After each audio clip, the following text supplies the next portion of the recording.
Hola, bienvenidos nuevamente. El día de hoy vamos a realizar una evaluación ecográfica de la articulación del codo.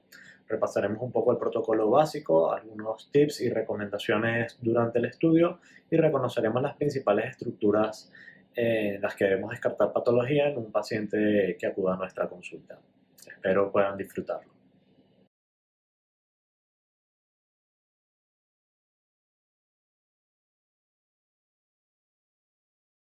Lo primero que debemos recordar siempre es la selección del transductor. Y el transductor adecuado en este caso, como todas las ecografías superficiales musculoesqueléticas, es el transductor lineal. En este caso, prefiero usar una sonda amplia, pero también tenemos a disposición sondas con mayor resolución para estructuras más superficiales, un poco más estrechas. Dependiendo de lo que queramos evaluar o hacia dónde estemos enfocando el diagnóstico, pudiéramos usar una u otra. Usualmente les recomiendo iniciar con la sonda más ancha, que de repente perderá un poco de resolución, para hacer una evaluación general de la articulación, y en el caso de identificar patologías muy superficiales que queramos ver con un poquito más de detalle, podemos pasar a usar la sonda más estrecha con mayor resolución. O incluso en el caso que nos planteemos realizar una intervención ecoguiada, hacer alguna infiltración o extraer líquido, podemos también cambiar de sonda y usar la sonda más estrecha, que no solamente por su mayor resolución nos va a dar una mejor definición de estructuras superficiales, sino que nos va a permitir un manejo mucho más sencillo o cómodo al momento de colocar la aguja en el plano con la sonda. Una vez que hemos escogido nuestra sonda adecuada, es importante que seleccionemos una configuración eh, para la evaluación que sea correspondiente a lo que estamos buscando. En este caso, en nuestro equipo tenemos una configuración de músculo esquelético. Existen equipos que traen configuraciones específicas para el codo u otras que vamos a poder encontrar configuraciones para estructuras superficiales. Dependiendo de las fascias de nuestro paciente, en nuestro caso tenemos un paciente bastante delgado, poca grasa y una musculatura poco prominente, por lo tanto las estructuras se van a encontrar bastante superficiales y requerimos una configuración más adaptada a este tipo de evaluación. Para realizar la valoración del paciente, pudiéramos trabajar con el paciente en decúbito supino, pero prefiero hacerlo sentado de frente hacia mí. En este caso, como podemos ver, esto me permite un acceso a la articulación bastante cómodo. También el paciente se encuentra cómodo y siempre podemos reposar la pierna, reposar el brazo en la pierna con una discreta flexión. Podemos realizar movimientos de pronación o supinación, hiperextensión del codo, flexión máxima, y a su vez podemos pasar al abordaje de otros planos adecuadamente o tomar ciertas posiciones específicas de evaluación para valorar estructuras, por ejemplo, en el aspecto posterior, o posiciones de evaluación en el aspecto anterior, o posiciones de estrés en varo o posiciones de estrés en valgo.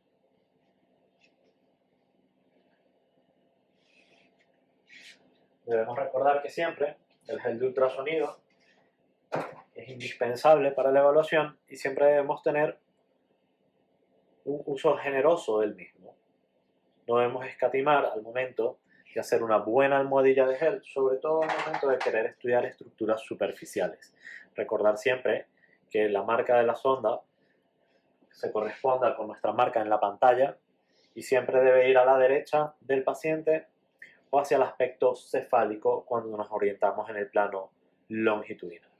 Así nuestras imágenes van a tener siempre una correspondencia y nos será fácil ubicarnos luego al momento de querer revisarlas. Para iniciar el abordaje siempre recomiendo iniciar por el compartimento anterior.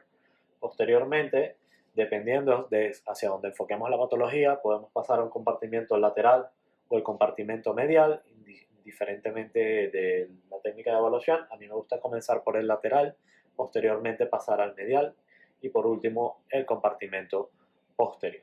Para evaluar el compartimento anterior colocaremos supinación leve del antebrazo. El paciente puede reposar su antebrazo en la pierna o lo podemos colocar en la mesa o en una almohadilla de examinación y pudiéramos acceder al aspecto anterior del codo, es decir, la fosa cubital anterior.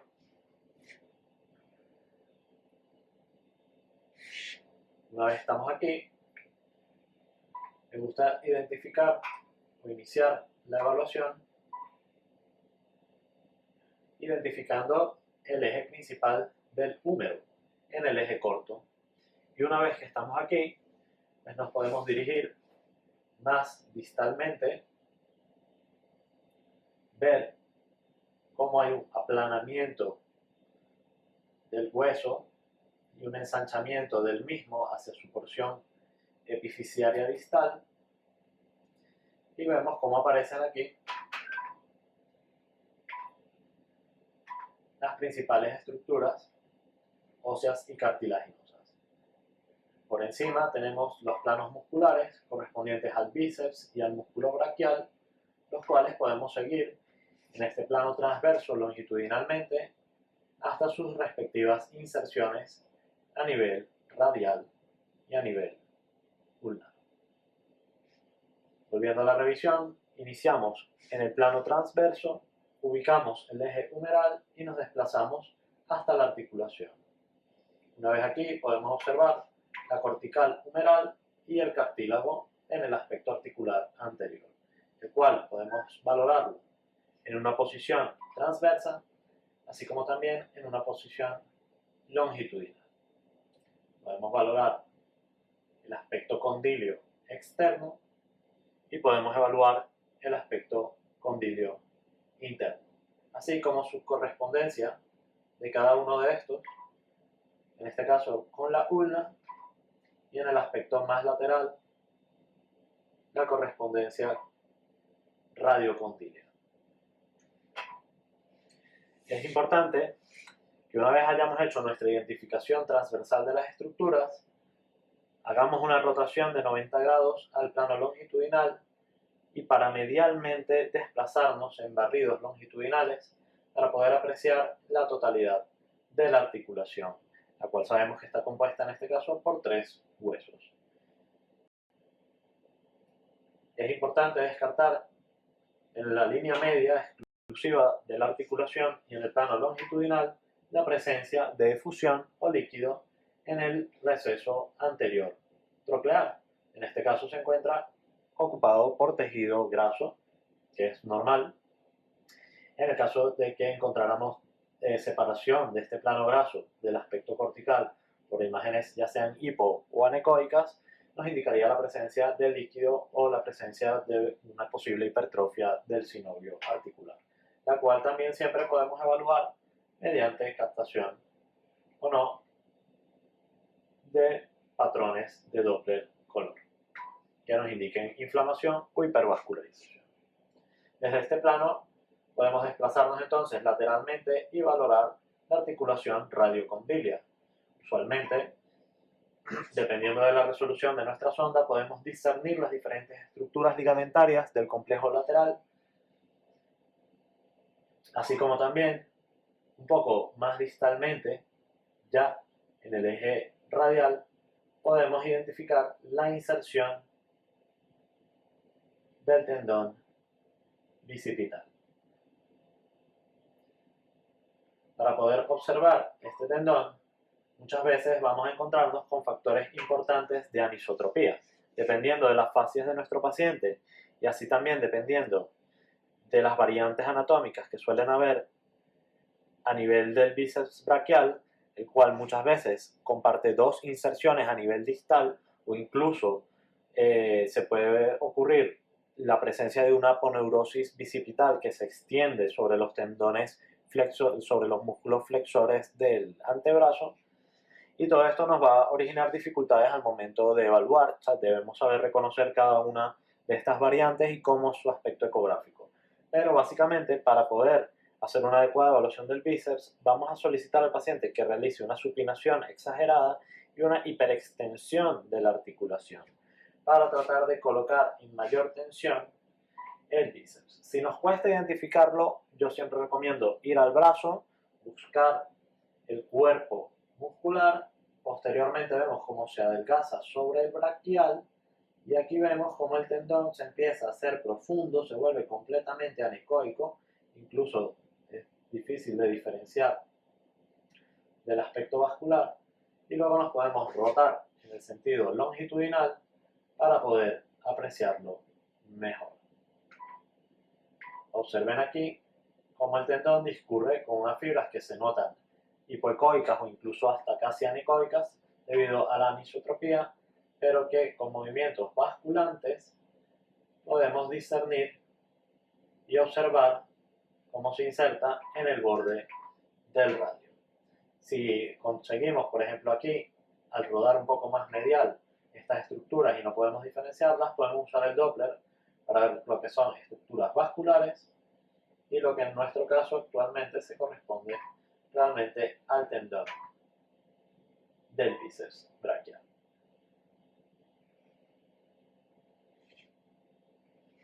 Desde este punto vamos a reposar un poquillo el antebrazo, también podemos observar la correspondencia ulnar.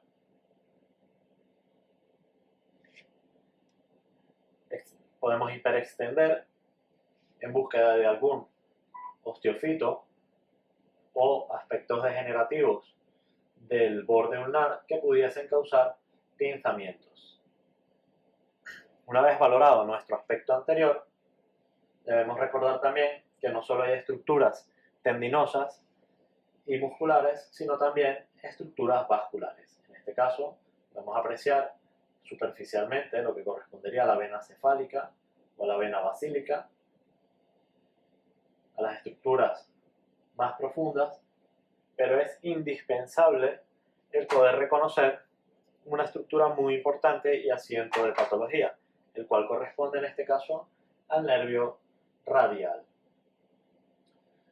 Usualmente podemos irnos más distal y ubicarlo a nivel de la muñeca y seguirlo proximalmente, pero me gusta buscar aquí la arteria braquial profunda en este caso, y al lado vamos a poder observar esta pequeña estructura con un patrón típico de un nervio. En transverso la vamos a ver isoecogénica con algunas áreas puntiformes más redonditas y corresponden a los fascículos nerviosos.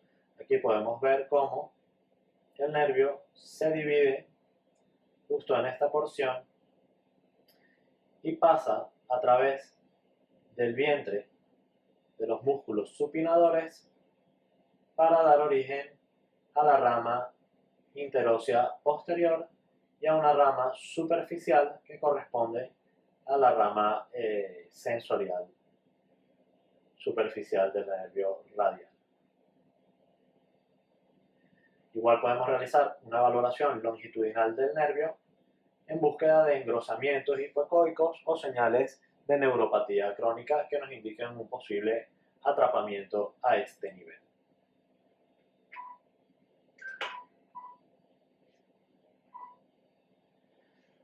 Una vez evaluado el compartimento anterior, vamos a proceder a evaluar el compartimento lateral. Debemos acudir al mismo en una posición longitudinal, donde podamos identificar nuestros reparos anatómicos. Siempre con la palma hacia arriba, vamos a buscar el cóndilo. Y aquí podemos observar nuestra huella de inserción del tendón extensor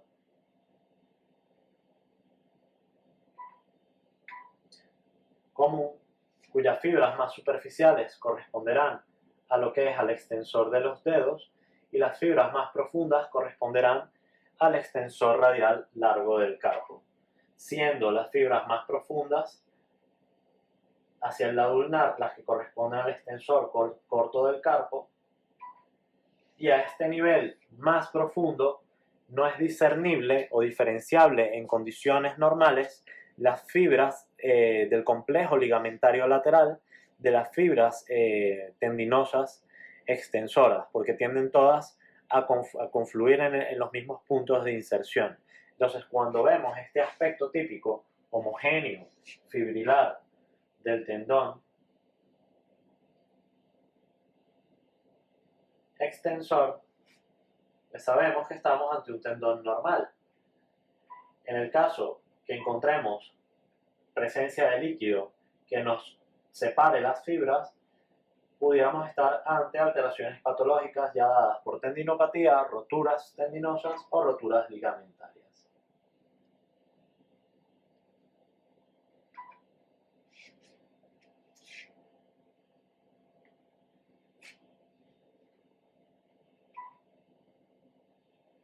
Continuando,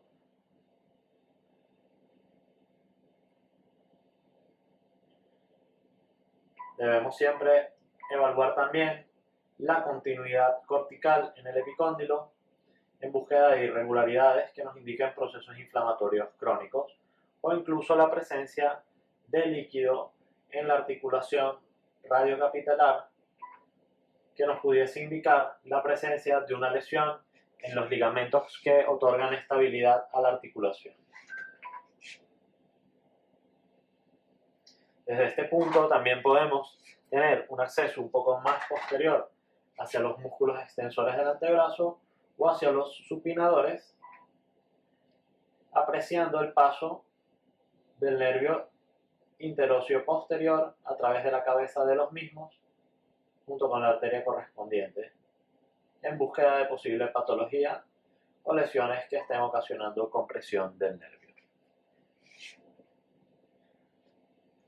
Una vez evaluado el compartimento lateral, me gusta siempre pasar al compartimento posterior, ya por comodidad al momento del estudio. Me gusta para este compartimento indicar al paciente que apoye la mano en el muslo, genere una flexión del codo y así podemos dar algo de distensión a las estructuras posteriores del brazo.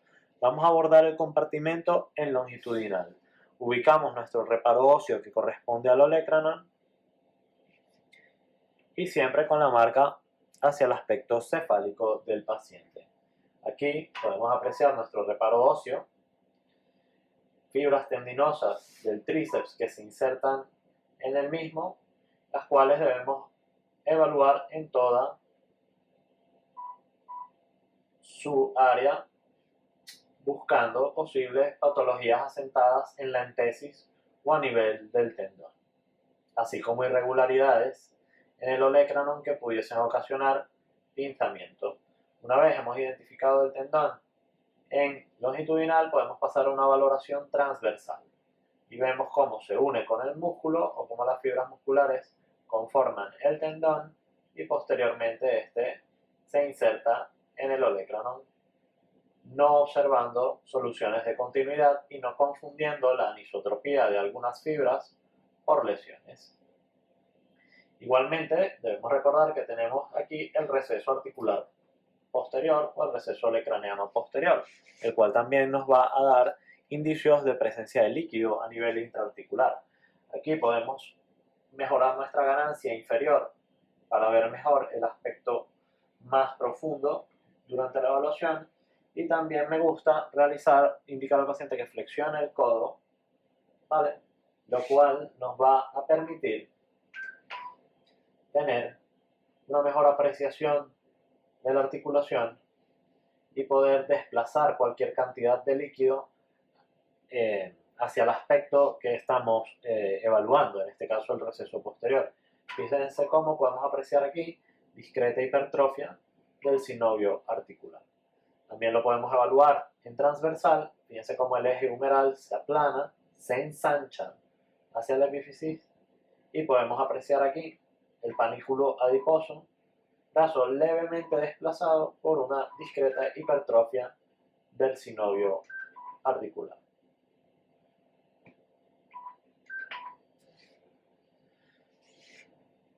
Una vez desde esta posición, podemos pasar a evaluar lo que correspondería al túnel cubital. Sin embargo, vamos a dejarlo para la valoración del compartimento medial. Vamos a evaluarlo en el otro brazo para hacerlo un poquito más didáctico y puedan apreciar adecuadamente cómo coloco la sonda durante la evaluación.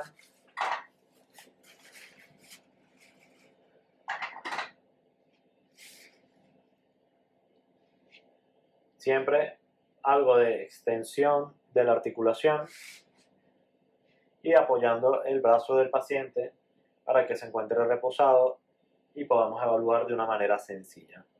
Nos vamos a aproximar longitudinalmente Y una vez ubicados nuestros reparos óseos, correspondientes en este caso al epicóndilo medial, podemos observar la correspondencia con la ulna, y aquí sí es discernible, en este caso, lo que son fibras tendinosas de las fibras ligamentarias más profundas. En este caso, el ligamento colateral medial es completamente visible y normal, y por encima vamos a ver cómo discurren las fibras correspondientes a los tendones flexores del antebrazo. Observamos cómo se insertan en el borde epicondilio y cómo el borde muestra regularidad o no, dependiendo del tipo de patología que estemos evaluando.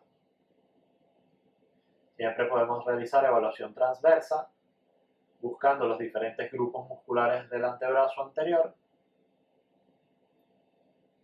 y posibles lesiones que sospechemos de los mismos. Por último, pero no menos importante, el nervio ulnar, que es asiento de patologías muy frecuentes en el codo, se ubica a nivel del túnel cubital o del túnel ulnar en el codo, el cual se encuentra ubicado, ya lo hemos visto en el repaso anatómico, entre el olecranon y el cóndilo medial.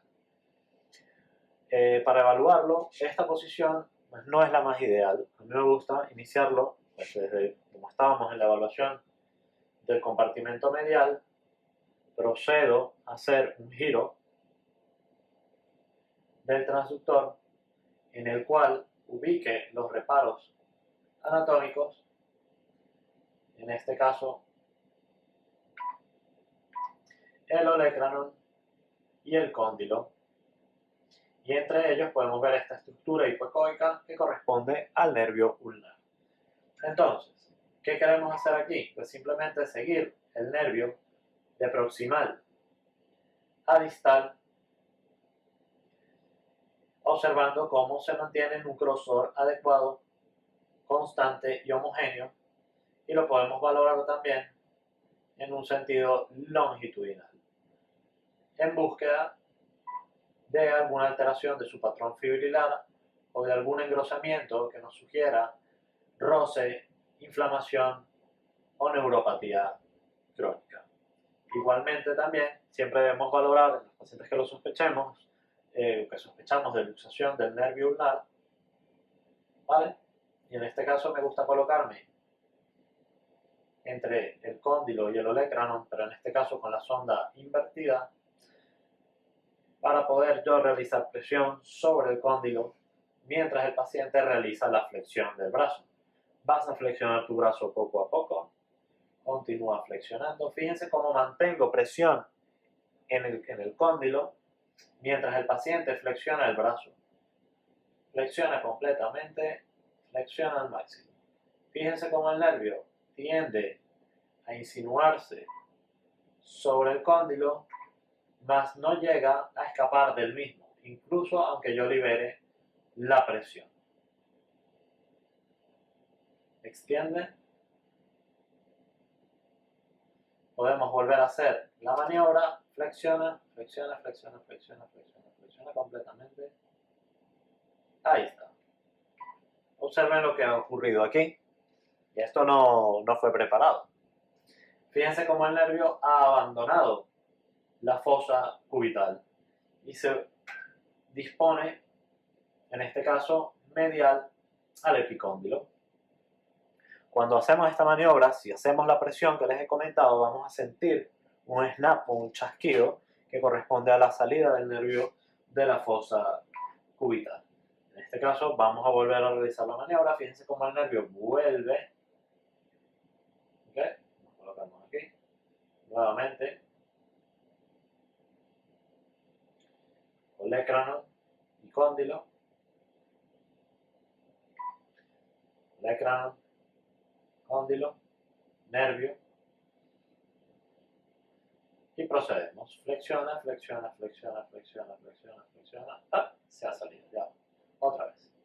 No muevas el brazo, por favor. Vale. Flexiona, flexiona, flexiona, flexiona, flexiona, flexiona. Continúa flexionando. Fíjense cómo el nervio se empieza a insinuar. Ahí ya. Y se ha salido. Esto nos indica que hay una luxación del nervio ulnar, que lo predispone pues, a inflamación, lesiones y sintomatología pertinente. Una vez que hayamos hecho nuestra evaluación del nervio ulnar, ya sea morfológica y de manera activa, nos pudiéramos dar por concluido nuestra evaluación ecográfica del codo, evaluando los 4 compartimentos y las principales estructuras en las que suele asentarse patología. Espero que sea provechoso este curso y que sigan con nosotros una vez más. Hasta luego.